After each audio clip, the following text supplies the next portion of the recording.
everybody, so it's that time of year again, and I'm saying it like it's a recurring thing. I only did this once last year, but now it's apparently a tradition.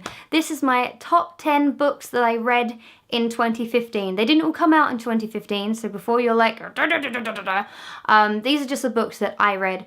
Now, I had a target of reading 50 books last year. I only managed 41. It was originally 30. But I was getting quite far ahead at the beginning of the year and I got a bit cocky and I was like, I can read 50, and then kind of escaped me a little bit. But I think 41 books is a lot, and to choose my favourite 10 was quite hard. And also, trying to put them in order of my favourites. If I could, I'd just leave all of these at number 1 and walk away from this. But this is a top 10 list, so I've tried to order them, and I'm not going to lie, I feel quite anxious about it. In at number 10 is The Hunger Games: Catching Fire by Suzanne Collins. Now, I read the trilogy at the beginning of the year, I think just before I went on tour with Charlie Simpson, and I think I finished Mockingjay while I was on tour on a ferry, feeling sick, actually. But just like the films, this is my favourite of the three. I think this book particularly was really well written. I think Katniss had a lot of development, and it's kind of hard, it's so hard explaining why you like a book.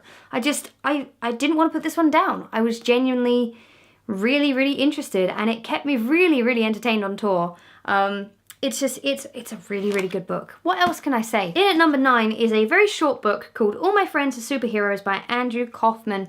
Now, this was recommended publicly by my friend Carrie in one of her videos, and she said that this was just a wonderful little book. So I picked it up and I thought, wow, this is a short read. Geez, I think I got through this in a couple of hours, and it's a very unique kind of book. Basically, it's supposed to be very metaphorical. When I say all my friends are superheroes, basically the main character, Tom, starts describing his friends as superheroes, such as the Perfectionist or Hypno, who's like a very charming man who can convince women to get with him. You know, so imagine his friends as superheroes when really they're just normal people. And it's just a very interesting take on personality types and how we cope with relationship breakups and stuff like that.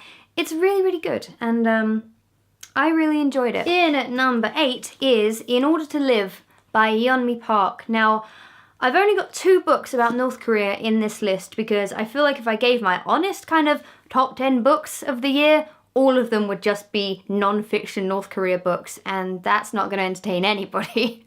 So I've put in the 2 that I really didn't want to put down, and they're both autobiographies. Now, this one by Yeonmi Park. Now, Yeonmi Park, she's become quite a celebrity in South Korea. And she's really fighting to get the word out about North Korea and how we can help change the country and liberate the people. But this book is just very interesting, how she managed to escape. Now, she escaped when she was very young, and this story tells how she fled through China and Mongolia to get to South Korea. And it's such a sad story, but it's also really uplifting in that, you know, it's like if she can escape her dictatorship regime country, then we can smile in the morning. You know, I know it's not that easy, but it makes you feel very lucky to have what you have. In at number 7 is Vivian vs. the Apocalypse by Katie Coyle. Now, when I first picked this up, I thought this is just going to be very weird, and it was very weird. This is something that, even though I know that post-apocalyptic stuff has been touched upon by so many authors, this is done in such a different way, in that the apocalypse isn't like, you know, a nuclear fallout or a dystopian future. It's set just after what appears to be the apocalypse, and it's very good. Vivian, the main character, is very strong. Although she was quite weak at first, you see a lot of character development. Her best friend is also a great character. I'm trying to remember her name. Her name is Harp. She is a very strong, very funny, very bold, but also quite flawed character. And it's very good. The only letdown is kind of, you know, the typical, oh, he's a cute boy, I'm going to fall in love with him. I don't think the story really needed that, but overall, it was a really good read, and so is the sequel, Vivian vs. America. Now, coming in at number 6, I have spoken about this book before, and if you know anything about me, you know that my love for Carrie Hope Fletcher is pretty much undying. And it has been since she first walked into the same room as me, and it was like all the lights came on. That's the only way I can really describe what it feels like when Carrie walks into a room, the lights come on. And it's true. Honestly, if you've never been in the same room as her, I don't know if you've known happiness. I love this book, and the only reason it's at number 6 and not higher is because I feel like, number one, I know Carrie personally, and I feel like I knew quite a lot of the stories that she was telling, and I was very used to the way that she tells stories, so for me it was kind of like, you know, not skim reading, but it wasn't like something incredibly new to me. And also, this book is definitely aimed for a younger audience. This is honestly, and I've said this before, this is honestly the book that I wish I had when I was growing up. If you're going to look up to anyone in terms of having a role model about growing up and being responsible and being happy and positive, honestly, Carrie is your best bet. If I am the devil on your shoulder, Carrie is the angel. I promise you that's the best way of putting it. I love this book, even though I couldn't really take much advice from it. I did actually take some. I did actually change quite a few things about my life because of this book. So definitely pick it up and give it a read if you haven't already. I would recommend it to anyone, whether you're 13 or 30 or 306. And if that doesn't end up in the sleeve jacket of her next book, I don't know what will. Now, number 5 is a fiction book, and I don't really want to talk too much about the topic simply because it's a very sensitive topic and I don't want to get anything wrong.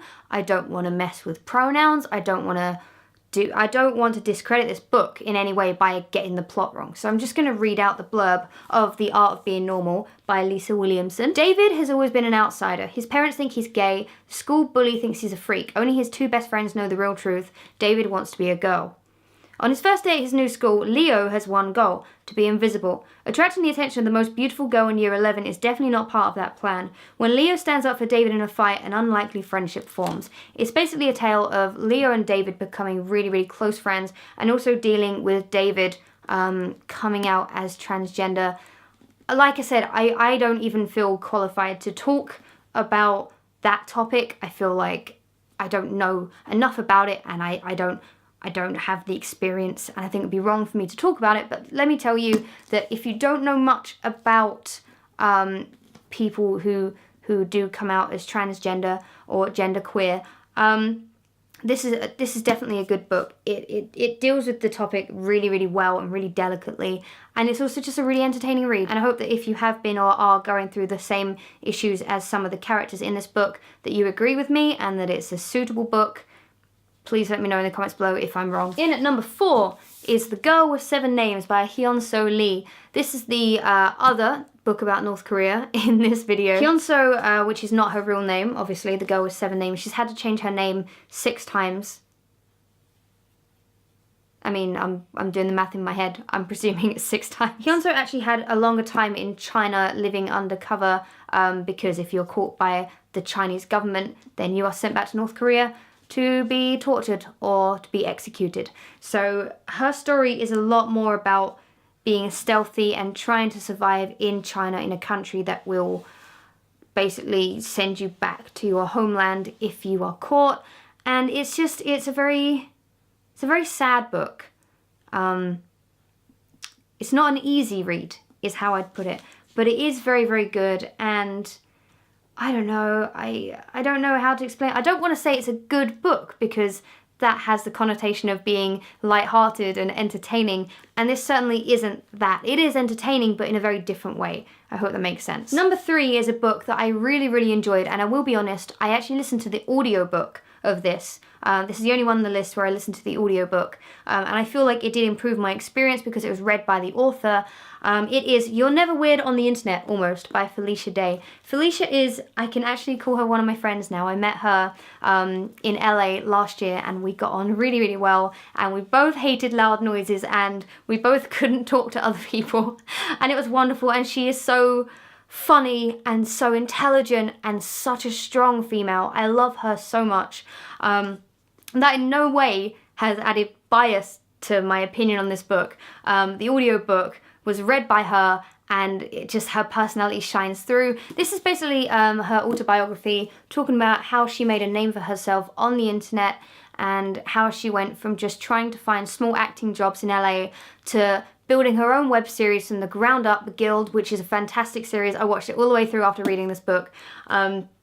It's so good. If you want to cut a path for yourself on the internet, or just start your own business, or just do your own thing but you don't know where to start, Felicia is so inspiring for that. She started her own series in her garage, and she just became a phenomenon, and I love her. I have so much love for Felicia Day. I can't stop. I will stop now.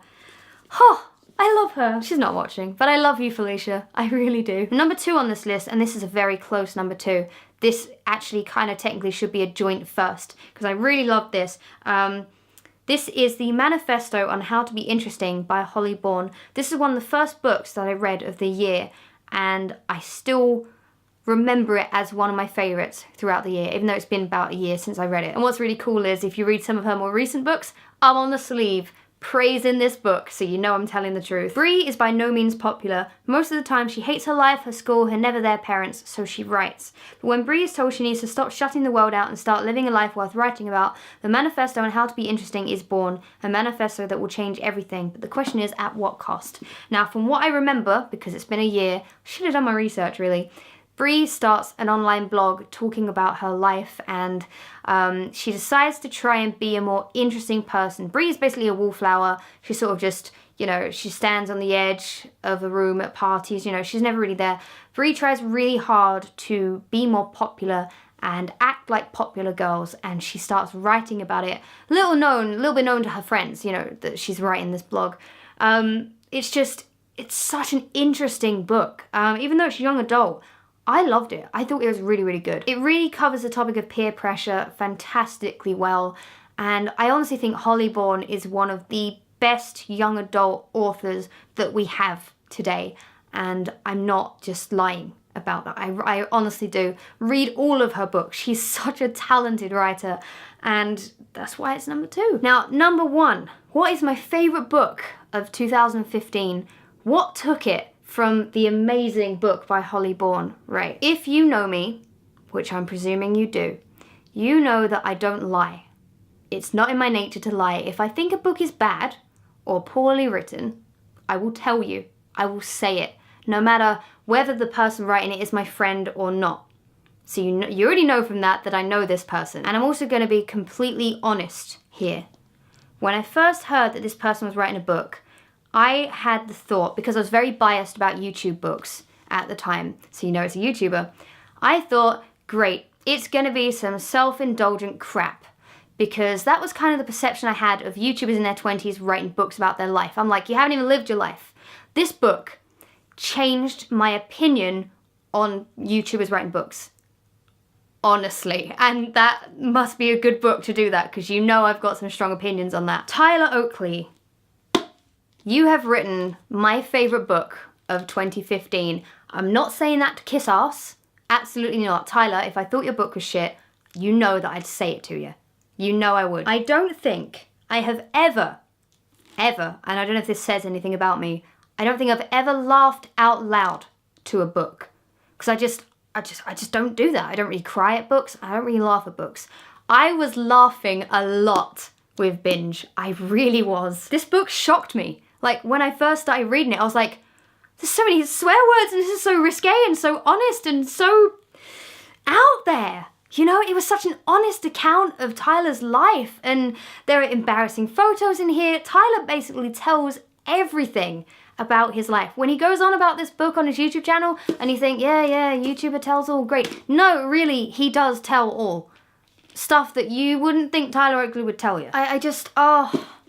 Tyler is so inspiring, and before I read this book, I didn't realize how inspiring he was, and this book kind of made me realize that I need to work as hard as I can with my job. If you want to call this a job or not call it a job, whatever, I need to work as hard as I can to get what I want out of it. You'd think at 24 I'd already know that, but honestly, Tyler, thank you for writing Binge, honestly. Thank you for making me laugh, and thank you for teaching me many things, and just thank you for being so honest in your book and not just bullshitting kids like, just smile, everything's gonna be okay. I started a YouTube channel, I became successful, because this book is so much more than that. It's so truthful, and that is why it's my number 1 book of 2015. Everyone watching, whatever your opinion is on Tyler Oakley, and whatever your opinion is on YouTubers writing books, please pick this up.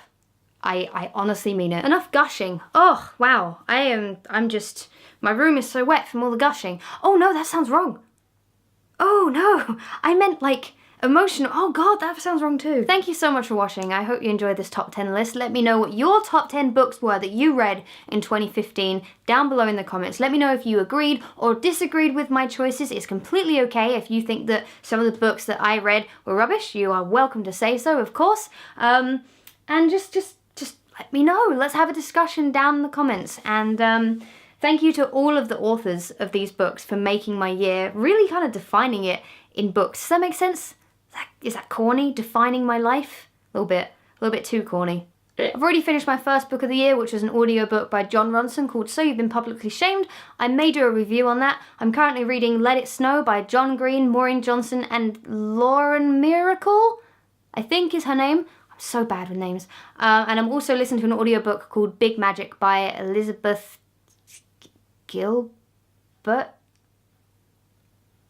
I don't know, but I'm thinking of doing separate videos reviewing all of the books that I'm currently reading this year. Let me know if you'd like that. But until the next video, I will catch you later. Bye!